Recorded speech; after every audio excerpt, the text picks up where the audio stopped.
हम लोग student vibration of stretch string पढ़ते हैं या ऑसिलेशंस ऑफ स्ट्रेच स्ट्रिंग पढ़ रहे हैं। इसको हम लोग समझते हैं है क्या। उस पर न्यूमेरिकल आते हैं, बड़े प्यारे न्यूमेरिकल आते हैं, लेकिन हम लोग हमेशा कंफ्यूज होते हैं कि ये जो यम है ये क्या है, राइट। यहीं पे गलतियां होती हैं न्यूमेरिकल में, उससे हमें इम्प्रूव करना। फिर आगे हम वाइब्रेशन ऑफ स्ट्रेच स्ट्रिंग को समझते हैं। पॉइंट वाइज लिखते जाएँ आप। ये कब होता है? Due to superpositions of incident wave and reflected wave.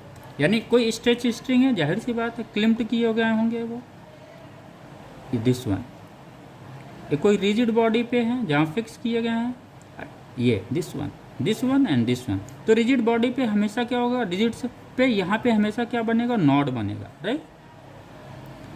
अब ये हमने इसको सपोज हल्का सा डिस्टर्ब किया मिडिल में, तो क्या होगा, एक वेव क्रिएट होगा। कहाँ? स्ट्रिंग के अंदर। वो वेव क्या होगा? ट्रांसवर्स वेव होगा।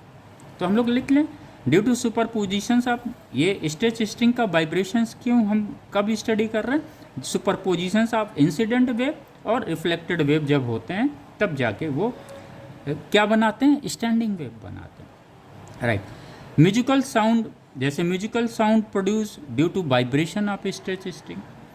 जो म्यूजिकल साउंड होता है आप देखेंगे, सितार होगा, सारंगी होगा, वायलिन होगा, इसमें क्या होता है, तार लगे होते हैं पतले पतले। पतले क्यों होते हैं इसकी भी अभी हम चर्चा करेंगे। पतले भी होते हैं और इनका डायामीटर क्या होता है, यूनिफॉर्म होता है, राइट। तो musical sound produce due to vibration of stretch string. Musical sound किसकी वजह से प्रोड्यूस होता है?